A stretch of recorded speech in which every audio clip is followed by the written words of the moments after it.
여러분 안녕하십니까? 뉴스룸을 시작하겠습니다. 오늘 낮에 무척 더웠습니다. 일부 지역은 기온이 35도를 넘기면서 올해 첫 폭염주의보가 내려지기도 했습니다.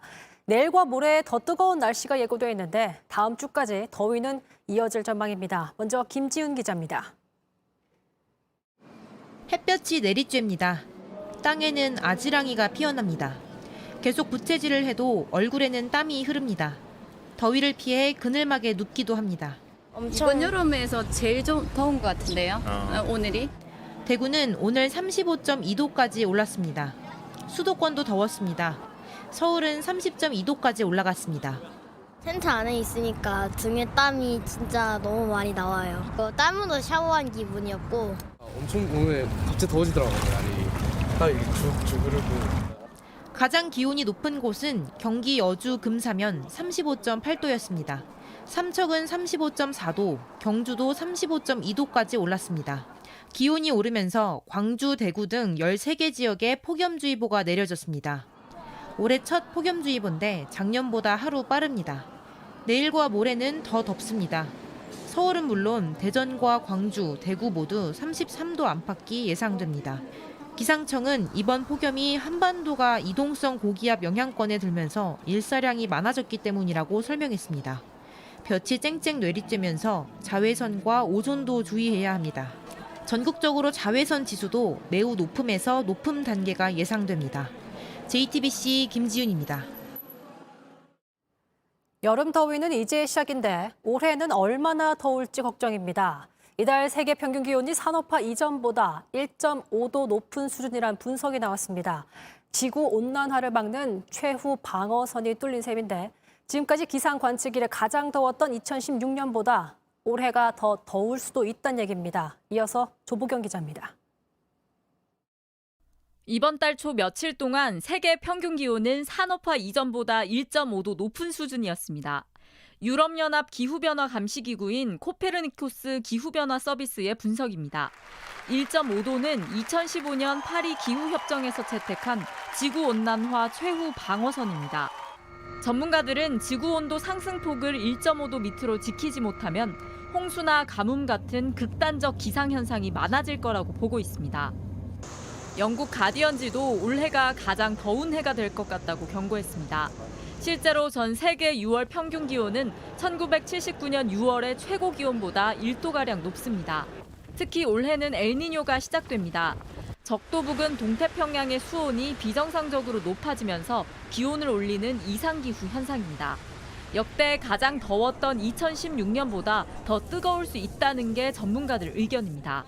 Current policies are taking the world to a 2.8 degree temperature rise by the end of the century. That spells catastrophe. 올해가 가장 덥지 않더라도 기후위기의 영향은 명백하기 때문에 온실가스 배출량을 근본적으로 줄이는 등의 노력이 필요합니다. JTBC 조보경입니다. 그런가 하면 미국은 강풍을 동반한 토네이도와 폭우 등 악천후로 큰 피해를 겪고 있습니다. 남부 지역에서 어린이를 포함해 4명이 숨지고 100여 명이 다쳤는데 중부와 동부 지역에도 강풍 등이 예보돼 있어 적어도 5천만 명의 시민이 영향권 안에 있습니다. 로스앤젤레스에서 홍지은 특파원입니다. 강한 바람에 지붕은 날아갔습니다. 겨우 형태만 남았습니다. 전봇대는 줄줄이 쓰러져 있습니다. 지름 5cm 크기의 우박도 쏟아졌습니다. I was gonna die and I was gonna leave a lot of things undone. I know there's people here who died today.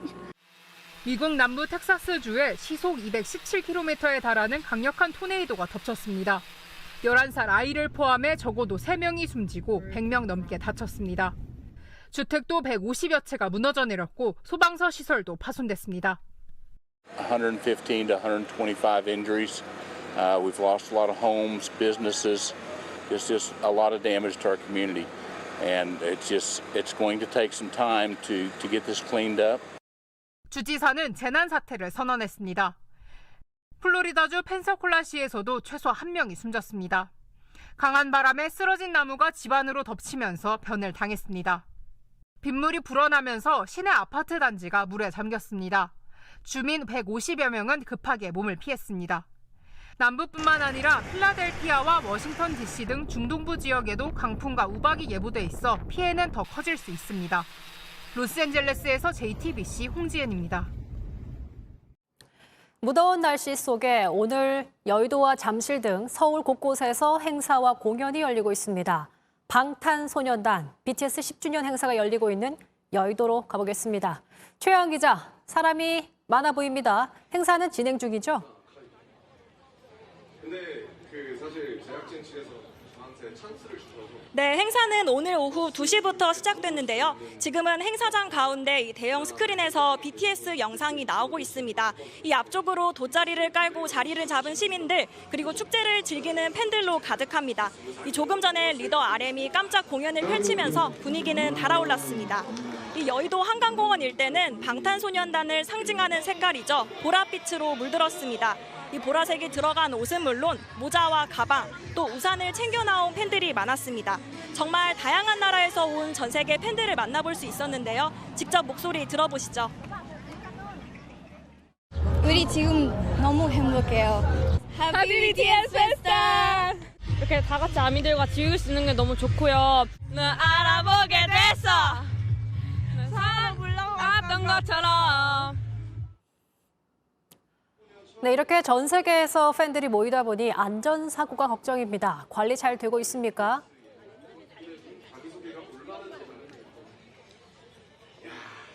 네, 서울시와 경찰 그리고 주최 측은 30만 명이 몰릴 것으로 전망하고 질서 유지 대책을 마련했습니다. 이 곳곳에 안전요원을 배치하고 도로도 탄력적으로 통제했습니다. 아직까지 안전사고는 없었지만 이 무더운 날씨에 어지럼증을 호소해 응급처치를 받은 팬들도 있었습니다. 이 저녁 8시 30분부터 시작되는 불꽃놀이를 보기 위해 많은 사람들이 몰릴 것으로 보입니다. 이 밤 10시까지 지하철 5호선과 9호선의 운행 횟수는 늘어나고요. 인파가 몰릴 경우 5호선 여의나루역은 무정차 통과하거나 임시로 폐쇄할 수 있습니다. 그런데 여의도뿐만 아니라 오늘 서울 곳곳이 붐빈다고요?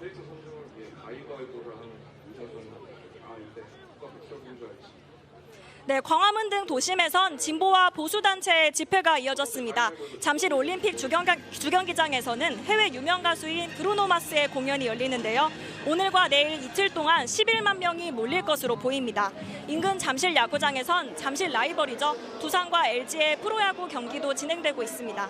지금까지 여의도에서 JTBC 최하은입니다. 극장에서도 BTS 멤버들의 홀로서기를 다룬 다큐멘터리가 개봉했습니다. 서울 시내 호텔들은 BTS의 팬덤 아미를 맞이하기 위해 분주한데요. 다음 달에는 아미라는 이름이 생긴 날에 맞춰 회고록도 출간됩니다. 정재호 기자입니다. BTS의 두 번째 챕터, 솔로 활동의 모습을 담은 다큐멘터리입니다. 첫 번째로 앨범을 낸 멤버가 홀로 거대한 무대를 채운 순간이 담겼고, 멤버들이 옆에 있으면 시너지도 있고 하는데 오로지 저 혼자 발생을 쉽게 해야 되니까. 전 세계를 돌아다니며 만남과 고민 끝에 앨범을 만드는 과정도 보여줍니다. 계속 꿈꾸면서 살고 싶고 그냥 무슨 꿈을 꿔야 되지라는 생각을 해요. 그냥. 이미 스트리밍 서비스엔 공개됐지만 10주년에 맞춰 극장에서도 두 영화를 볼 수 있습니다. 함께 꾸며진 포토존엔 어김없이 행사를 축하하기 위해 서울에 온 팬들이 모여듭니다. BTS가 好きで10周年に合わせてどっちも私たちが好きなメンバーなので日本で見るのが早く見たいです。 서울의 숙박업소들도 모여든 팬들을 위한 준비를 마쳤습니다. BTS를 주제로 한 객실이나 케이크는 물론 실제 무대 의상을 로비에 전시하기도 했습니다. BTS의 10주년은 세상에서 가장 거대한 팬덤, 아미의 10주년이기도 합니다. 다음 달 팬덤의 이름이 정해진 날에 맞춰 BTS의 회고록도 출간을 앞뒀습니다. 23개 언어로 출간되는 책은 10년 동안 팝 아이콘이 된 발자취와 함께 K-팝의 변화도 다룹니다. JTBC 정재우입니다. 다음 소식입니다. 성소수자 축제인 퀴어 축제가 오늘 대구에서 열렸습니다. 정당한 집회라는 경찰과 불법이라는 대구시가 부딪히며 현장은 아수라장이 됐습니다. 대구경찰에 책임을 묻겠다는 홍준표 대구시장을 향해서 대구경찰 측은 모욕하지 말라며 반박했습니다. 정혜성 기자가 현장 취재했습니다. 대구시청 공무원들이 시청 차로 길목을 막았었습니다. 퀴어 축제 무대 설치를 위한 차는 입구에서 멈춰 섰습니다. 대구시청 공무원과 경찰이 뒤엉켰습니다. 축제 측도 정당한 집회 신고를 했고 거기에 사용되는 물품으로 인정이 되고 있습니다. 차가 못 들어간다는 거예요? 우리의 논리는. 대구 퀴어 축제는 서울에 이어 전국에서 두 번째로 지난 2019년부터 열렸습니다. 올해 15번째입니다. 대구 기독교 총연합회가 집회 금지 신청을 냈지만 법원은 표현의 자유를 보장해야 한다며 기각했습니다. 그런데도 대구시는 불법으로 도로를 점거하는 것이라며 반대했고 적법한 집회라는 경찰과 부딪힌 겁니다. 저희들이랑 이렇게 언쟁을 할 이유가 없는 이유 중에 하나가 저희는 집회를 보장해야 되고. 홍준표 대구시장은 예정에 없던 기자회견도 열었습니다. 대구경찰청장의 책임을 묻겠습니다. 과연 이게 정당한지 안 한지 여부를 이분에 한번 가려봅시다. 내가 대한민국 검사를 한 사람이야. 대구경찰청장보다 내 형법을 모르겠어요. 오후 들어 축제는 겨우 시작됐습니다. 시작하겠습니다. 우리 사회나 또 일부 종교에서 아직까지도 우리 성소수자에 대해서 편견이나 어떤 차별 이런 것들이 사라지지 않고 있기 때문에 대구경찰청 공무원 직장협의회 측은 성명을 내고 판례를 봐도 불법 도로 점거라는 건 논리에 맞지 않는다며 홍 시장은 대구경찰을 모욕하지 말라고 비판했습니다. JTBC 정혜성입니다. 주유소에서 담배를 피우면 처벌할 수 있을까요? 한 시민이 담배를 피우면서 기름을 넣는 사람을 막아달라고 정부에 민원을 넣었는데 돌아온 대답은 주유소는 금연구역이 아니라서 처벌할 수 없다였습니다. 정인아 기자가 전합니다. 주유기 앞에 한 여성이 서 있습니다. 손에는 불이 붙은 담배를 들고 있습니다. 담배를 입에 문 채 기름을 넣습니다. 다 넣고 나서도 여전히 담배를 들고 있습니다. 처음에는 제가 잘못 본 줄 알았거든요. 근데 주유를 하면서 이게 불빛이 보이길래 담뱃불을 보자마자 끄라고 말했지만 소용없었습니다. 셀프 주유소라 직원도 없었습니다. 좀 끄시라고 계속 말을 하니까 밖에 가서 끝까지 피시고 주유를 끝까지 하시더라고요. 담배 피우는 영상까지 더해 안전신문고에 민원을 넣었지만 소용없었습니다. 5번이나 전화를 주셨거든요. 근데 운전자를 제재할 수 있는 법안은 없어서 좀 힘들 것 같다는 답변을 받았고 현행법상 금연구역을 살펴봤습니다. 도서관, 공항, 어린이집, 보건소 등은 포함돼 있지만 주유소는 빠졌습니다. 일부 지자체에서 조례로 주유소를 금연구역으로 지정했지만 법을 명확하게 정비할 필요가 있다는 지적이 나옵니다. 저녁에 흡연을 하시려는 분이 있어요, 습관적으로. 저희가 아무리 좋게 설명해드려도 이제 안 좋게 내가 한다는데 왜 그래? 라는 손님이 솔직히 많거든요. 주유소 흡연은 당연히 위험할 수밖에 없습니다.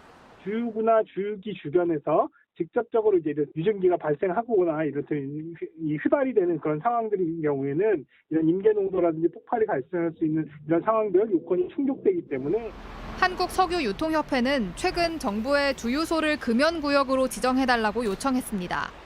JTBC 정인아입니다. 각계에서 대책을 쏟아내왔지만 한국의 출산율은 역대 최저치.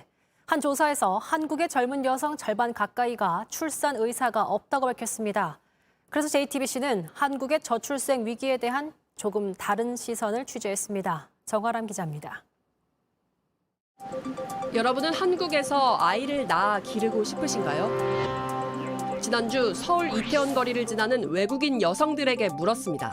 긍정적인 대답도 있지만 I'm really interested in Korean culture and I think it's a safe country. 부정적인 의견도 있습니다.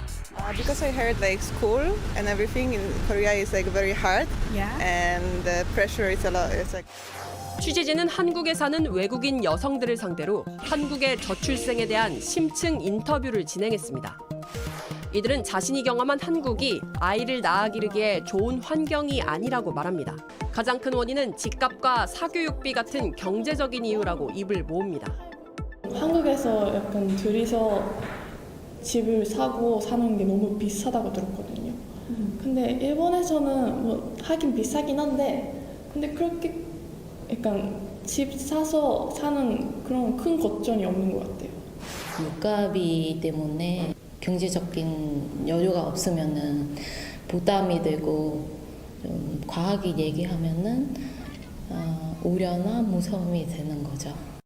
한국의 뭐 학교 같은 거, 대학교, 고등학교부터도 돈 내야 돼요. 그때 좀 엄청 비싸요. 프랑스에서보다 엄청 비싸요. 그래서 사람들이 애기 낳기 싫을 것 같아요.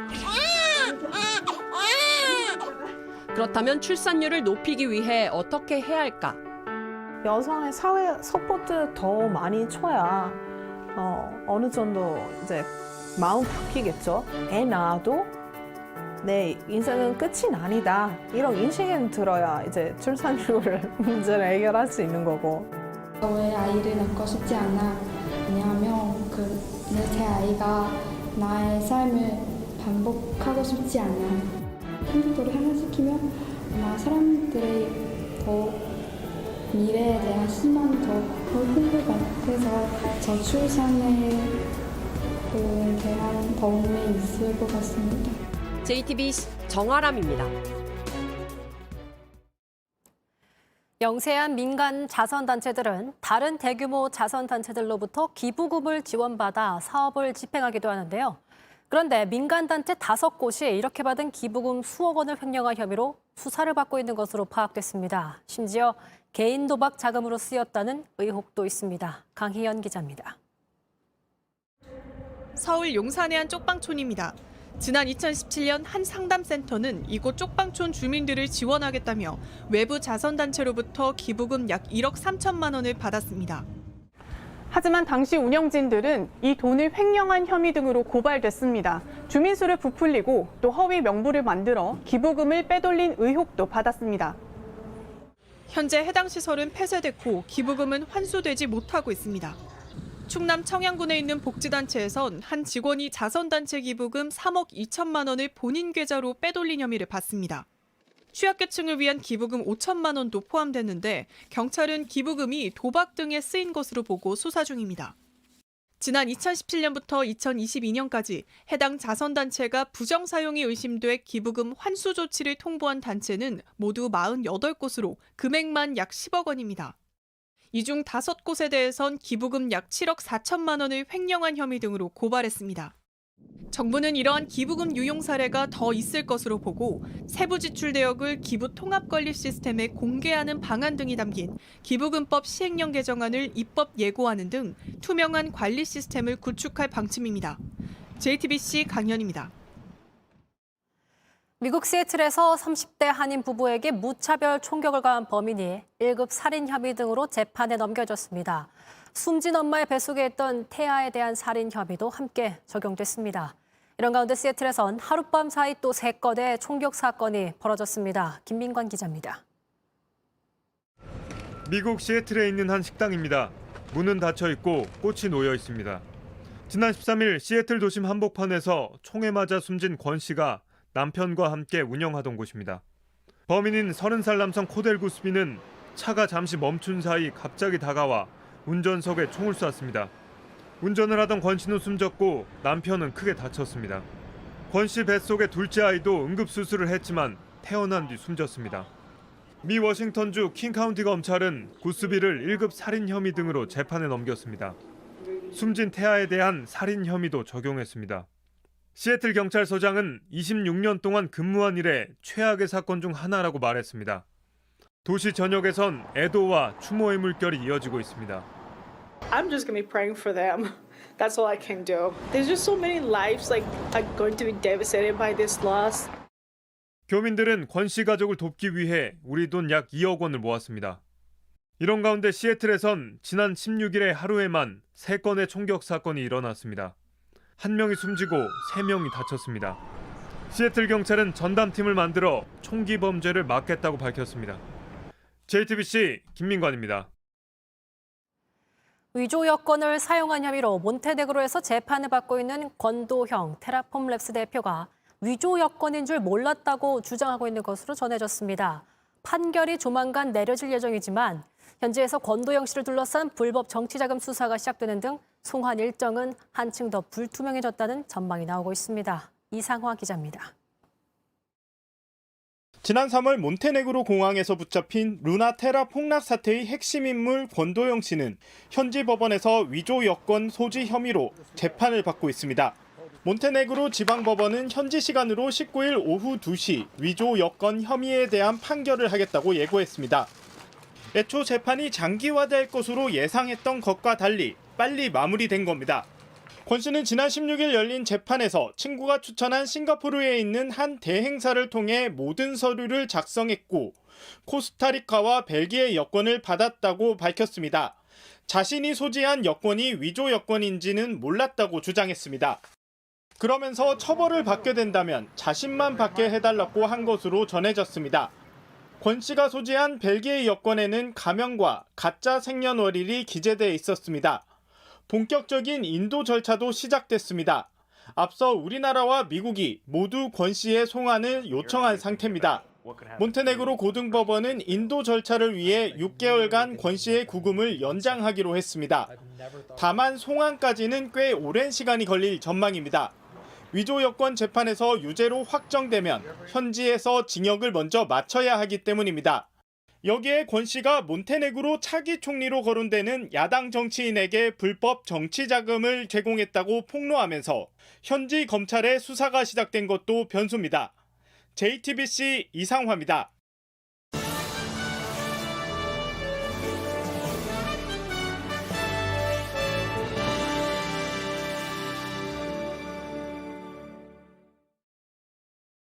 뱉고 나면 흩어져 버리는 말들에 음정을 붙이면 노래가 되지만 글로 남기면 책이 되죠. 수많은 명곡들을 만든 싱어송라이터. 하지만 오늘은 가수 겸 작가로 소개해드립니다. 이적 씨를 뉴스룸에 모셨습니다. 안녕하세요.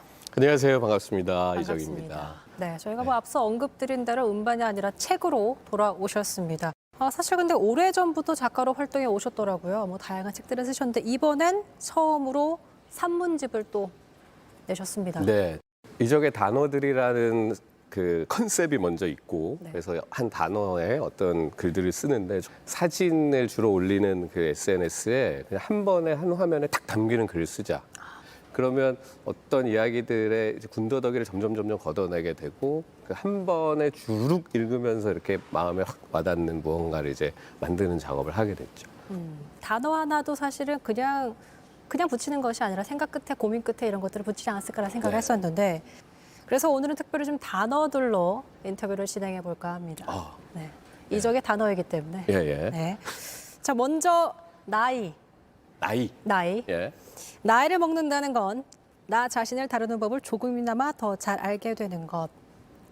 사실 잘 다루려면 나 자신을 잘 알아야 하지 않겠습니까? 이적 씨가 이제 어느덧 50대. 이제 만 나이를 도입됐기 때문에 아직 49세. 살아보고 있는 상황에서 49세, 예. 49이지만 50대를 바라보면서 이적 씨가 알지 못했던 더 잘 알게 된, 더 잘 다루게 된 나의 모습이 있습니까? 그러니까 이게 우리가 다른 사람이랑 살 때도 저 사람이랑 익숙해지는 게 필요하듯이 우리 자신을 잘 모르잖아요. 맞아요. 언제 흥분하는지, 어떤 버튼이 나를 화나게 하는지도 이게 계속 뭐가 이제 살아봐야 알게 되는 게 있고 저 굉장히 게으른데 얘를 잘 꼬셔서 어르고 달래서 뭘 하게 하려면 얘한테 뭘 좀 당근을 제공하고 어떤 채찍을 써야 되는지 뭐 이런 당근이 뭡니까 혹시? 그게 이제 이런 거예요. 이런 글을 혼자서 방 안에서 착한 거를 쓰게는 안 되니까 그러면은 SNS 올리고 반응을 보고 그들이 뭐 좋은 얘기든 그 지적이든 이런 얘기를 통해서 또 이렇게 또 만들어 나가고 이런 게 이제 제가 저를 다루는 방식이죠. 안 그러면 10년이 지나고 20년이 지나도 이 책이 완성이 안 될 거예요. 메모장에 갇혀 있겠죠. 그리고 계속 고치고 있고. 그러니까 이제 그런 것들이 좀 이제 그 만들어지는 것 같아요. 이제 스스로를 좀 다루는. 그리고 어떤 거는 안 돼. 기다려. 뭐 이런 거 있잖아요. 그런 것도 좀 많이 있군요. 그럼요. 다음 단어 성공. 싫은 사람과 같이 일하지 않아도 먹고 사는데 지장이 없는 상태. 그렇다면 이적 씨는 성공하셨습니까? 저는 어느 정도 그런 것 같아요. 제가 어느 순간 이 사람이랑은 정말 일하기 싫은데 그래도 어쩔 수 없지. 현실적인 지금 부분들과 먹고 살 타협해서. 부분도 있으니까 해서 하지 않고 죄송합니다. 저는 이 일은 하지 않겠습니다. 결정할 수 있다면 그거는 굉장히 큰 성공이고 사실 그게 말처럼 쉽지가 않잖아요. 예. 네, 맞아요. 그래서 저는 그냥 그게 굉장히 간단해 보이지만 성공의 정의라고 생각했어요. 사실 요즘에 성공과 자유를 좀 많이 동의어처럼 쓰이는 경우도 많거든요. 예. 그게 사실 내가 선택할 자유가 있는 거잖아요. 그렇죠. 그렇기 때문에 저는 그 글이 굉장히 좀 와닿았습니다. 저는 그 글을 올리면서 다양한 분들이 지금은 내가 성공했는가? 나는 아직 성공 안 했는가? 혹은 뭐 심지어 퇴사를 하시면서 전 성공한 것 같아요. 라고 말씀하시는 분은 뭐 저 때문에 했다는 게 아니라 그러니까 퇴사 자체를 실패라고 규정하지 않게 생각했다라는 거죠. 그러니까 그래서 생각보다 많은 분들이 공감해 주셔서 이게 이제 그냥 혼자서 책을 다 써서 낼 때랑 다른 것 같아요. 여러분들의 반응이 전혀 제가 생각하지 않았던 것들이 오니까 저도 그렇구나 하면서 또 배우게 되고. 근데 사실 저는 이적 씨를 생각하면은 떠오르는 단어들이 몇 개 있거든요. 그중 하나가 청춘이었어요. 이런 것들에 대해서 글을 쓴다면 어떤 느낌의 좀 글들이 나올 수도 있을까요? 그건 진짜 지금 처음 들은 얘기인데 네. 저는 청춘이란 단어는 그냥 한자어잖아요. 네, 푸른 그렇죠. 봄, 네, 푸른 푸른 봄. 청춘이 있으면은 예를 들어 뭐 홍추라든지 붉게 단풍이 물든 가을 같은 게 있으면 좋겠다. 뭐 이런 것 정도 한번 써보고 싶네요. 지금 생각하니까. 제가 갑자기 사실 이건 대본에 없던 질문이어서 갑자기 들었는데도 홍추라는 멋진 또 단어를 말씀해 주시니까 왠지 청실, 홍실 같이 이렇게 청담에 홍이 나오면 좋을 것 같아서. 확실히 언어에 대해서, 단어에 대해서, 이 말에 대해서 좀 연구를 좀 많이 하신 게 좀 느껴지는 대답이었습니다. 연구보다 관심이 많은 것 같아요. 이적 씨의 그 단어들에 대해서 얘기하고 있는데 요즘 이적 씨의 마음에 꽂혀 있는 단어가 있습니까? 요즘 마음에 꽂혀 있는 단어는 저는 유머예요. 유머. 웃음. 이 세상에 실제 세상에서 너무 심각한 거 많잖아요. 맞아요. 그런데 그거를 예를 들어 뭐 드라마나 영화에서까지 또 보는 게 힘들어요. 그래서 맞아요. 거기서 약간 그거를 조금 비틀어서 씁쓸하지만 좀 웃음 지을 수 있는 그런 것들을 좀 보게 되고 그래서 이 세상은 결국은 유머가 구원하는 것이 아닐까 그런 생각을 합니다. 제가 이적 씨의 노래를 좋아하는 이유 중 하나가 뻔하지가 않아서입니다. 또 한글 가사로만 돼 있다는 점도 굉장히 눈에 띄기도 하고요. 고집하시는 이유가 있는 겁니까? 의도하신 겁니까? 전에는 진짜로 좀 일부러 그랬었고요. 네. 근데 지난 앨범에 제가 돌팔매란 곡에 막 Get Up, Stand Up 뭐 이런 가사 있어요. 정도를 넣었어요. 근데 그거 넣으면서 되게 새로운 저 혼자 발발발발 떨면서 이거를 영어로 한번 하는 거는 참 이거 괜찮을까? 막 이러면서 하긴 했었죠. 스탠드업 정도는 일어나 네. 정도로 할 수 있었는데 스탠드업을 굳이 근데 일어나 하니까 너무 명령 준 것 같아서 약간 옛날 학교 다닐 때 혼날 때 생각이 나가지고 핸즈업도 그러면 손들어 이거보다는 핸즈업이 나으니까 핸즈업 손들어 이거는 좀 뉘앙스가 좀 그죠. 어떤 순간에 어떻게 쓰이냐의 문제니까. 나름대로는 굉장히 고심해서 약간 맞습니다. 과감한 시도였다. 저 혼자.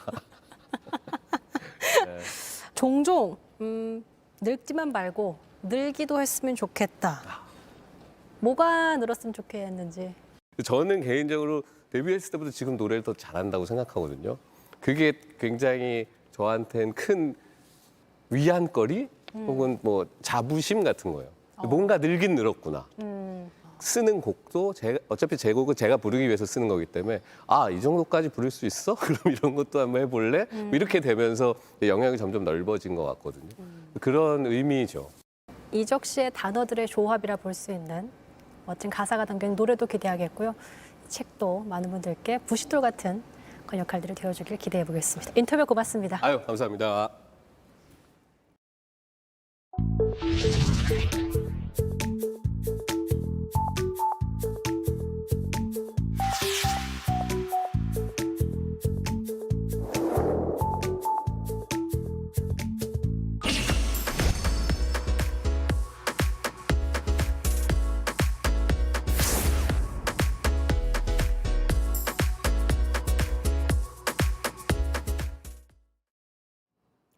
끝으로 날씨입니다. 일요일인 내일은 전국이 대체로 맑은 가운데 오늘처럼 낮 기온이 30도를 넘어서는 더위가 이어집니다. 서울과 대전, 대구의 낮 기온은 33도, 춘천 34도, 광주 32도까지 오를 것으로 보이며 제주에는 오후 한때 비가 내리는 곳이 있겠습니다. 이번 더위는 다음 주 화요일과 수요일 사이 전국에 비가 내리면서 누그러질 예정입니다. 뉴스룸이 준비한 소식은 여기까지입니다. 시청해주신 여러분 고맙습니다.